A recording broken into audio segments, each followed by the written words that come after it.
Shattering Glass, Chapter 10. This is not a bad person. This is a person who made bad choices. Do I think he'll make those kinds of choices again? No. Do I think he's a danger to society? No. Do I think he has shown remorse? Let me put it this way. More than one boy died that day.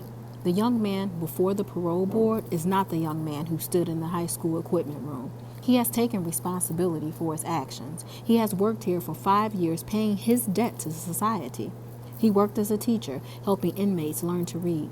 He's not only rehabilitated himself, he's helped rehabilitate others. Has he forgiven himself for what he did? No. Will he ever? I doubt it. Will he forget what he did? Never. Prison Chaplain Joseph Guzman. Glass played volleyball like a cartoon character, on his belly, facing the sand. Every time the ball headed Simon's way, Lance charged from the back, shouldered him aside, and took the play. At first, everybody laughed, but Simon would get up, dust himself off, and thank Lance for rescuing the point. When Rob controlled the ball, he sent it toward Glass. Once, Lance body blocked Simon so hard he fell into the net and knocked Rana down with him. Glass rolled off Rana, scrambled to his knees, and pulled her to a sitting position. Are you okay? I'm fine, Simon. Rob stepped up. Lance, quit hogging the ball and pounding Glass into the sand. Yeah, Lance, go prove your manhood someplace else, Rana said, flicking grit off her pert ass. Blair and Caroline agreed in low murmurs. I've had enough of this crap. Come on, Todd, let's find some real action. Todd looked around, unsure.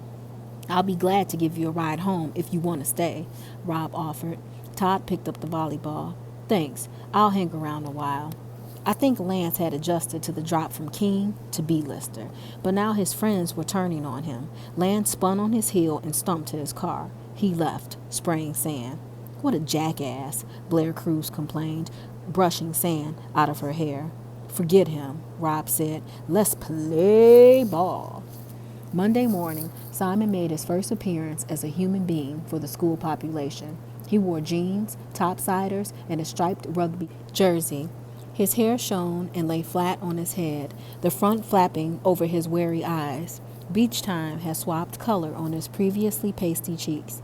As they wound through the tables, Rob engaged him in conversation. The rabble stared and whispered. They Googled when Coop held them. Rob, Glassman, over here. Blair and Caroline waved, and Sherry gave Simon a mock swat on the arm. Hey, Simon, recovered from that game? Lance swaggered up. Yeah, Glass, I'll bet you have bruises all over your fat butt. I knocked you in the sand at least 8 times. He hooked his thumbs in his belt loops. 8? Simon asked. It feels more than that.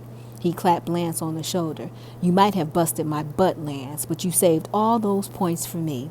The faces in the crowd were both shocked and bewildered, even as they laughed. What was this? Simon Glass making Lance Ansley look like an ass? As Rob turned to Simon, the bell rang. See you at lunch, Glass? Sure, I'll save a table. We ambled toward our classrooms. Nice work, Rob. Ain't it so? Rob said. Glass thinks you don't like him. So, maybe I don't. Is it required? Rob wasn't smiling now. Let's just say it would be advantageous. I swallowed hard and was silent. Hey, Rob said, just fix your dislike onto someone that deserves it more, and that would be Lance. When we got to the cafeteria, Glass was pulling things from his paper bag. Rob grabbed the sack. What are you doing? Simon looked surprised and guilty. He swiped his nose. Don't do that, Rob said. What? Wipe your nose? Okay. Simon reached up, about to rub his nose again, and then stopped. I guess I do that when I'm nervous. You must be nervous all the time, Bobster said. Let's get some food. I'm hungry. Me too, Coop said. Ditch the McDweeb meal and come with us, Rob commanded. We pushed through the crowd and got in line. Simon, you get salad, no dressing, and milk. Coop pointed to a green substance. That's salad. You sure? Glass asked. Great. The young princes have a comedian with them, the cafeteria lady snarled. What's on the menu today? Rob asked. Soup, the worker said. What's it look like?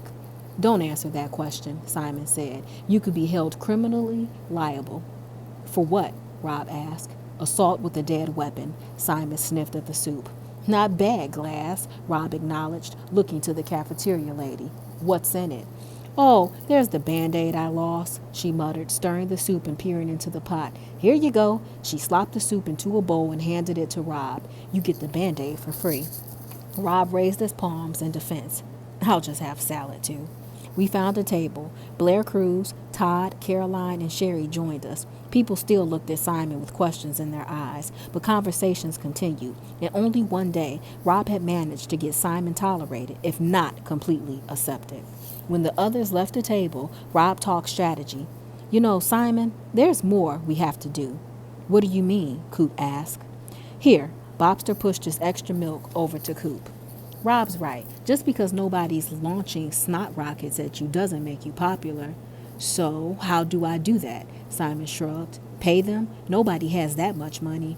You know, Glass, I think that's it, Rob said. He tapped his fingers on the tabletop in a rapid tattoo. What's it? I asked. Paying them? No, Glass is right. Nobody has that much money, but he does have a quick wit. That's our play. Play? Coop was bewildered. Sure. Young's popular because he's rich. Bobster's got chick appeal, and Coop is our gridiron hero. We need something for Simon. You heard the wicked witch of the lunch line. She thought he was a comedian. I don't think you can pull it off, but plan without me. I stood. I have to go see Miss Connolly. Didn't you change your schedule Friday? Rob asked. I did. I'm changing it back. Rob's voice was gentle. Because you want to or because your dad told you to? It's a health thing. I have to change back in order to keep my head attached to my body. After school, we met in the weight room. Coop held Simon's feet and counted sit-ups. Simon was red-faced and sweating. 10, 11, 12. Come on, Simon, you're doing it great. Keep going. How many do I have to do? Simon panted. Until I tell you to stop, let's go. 15, 16. Young, can you take Simon home? Rob leaned on the handles of the rowing machine. I guess. Good. I have something to do, and Coop has football practice. Glass, why don't you have a car? Bobster asked. Your family's loaded. I don't have my license. We sucked air. I told you, Rob, Bobster said. This guy is hopeless. My parents always worked late. Nobody ever taught me to drive. So what about driver's ed? Nobody to take me. Bob broke the silence. If that doesn't, he paused, searching. Chew the gopher. Another entry for the book of Bob, destined to be a classic. Even Simon laughed. Bobster, Rob said, teach the glass man to drive. I don't know. You're the only one man enough for the job, Rob said. Simon sat up and wiped his face with his shirt tail. I don't know either. Do you have lots of insurance, Bobster? He paused. Or a death wish.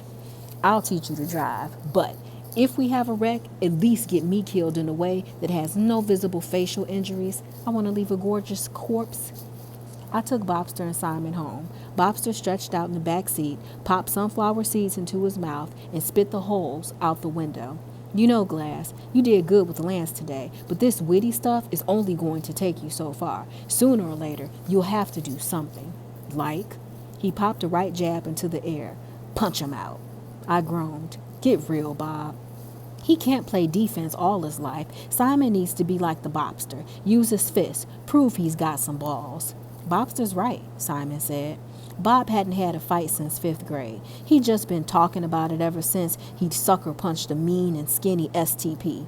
Book of Bob for trailer park trash. More correctly, squirrels in trailer parks. Useful only to clean engines.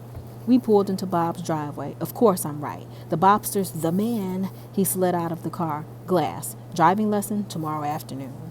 We headed toward Glass's house. Rob told me about your creative writing course. That's my ex-creative writing course. I clenched my teeth.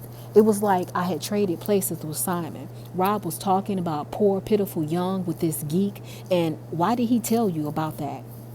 Don't get mad. He told me because he thinks you're a terrific writer and I could help. Nobody's going to change my dad's mind.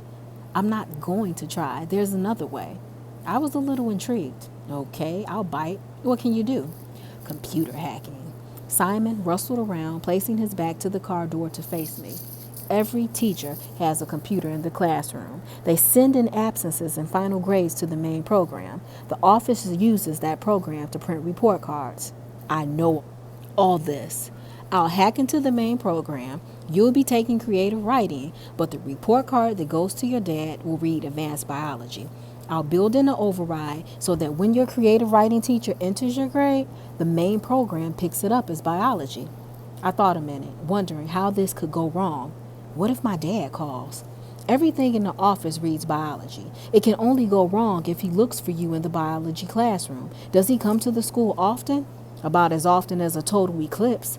Glass, I said. It might work. He leaned back into the seat.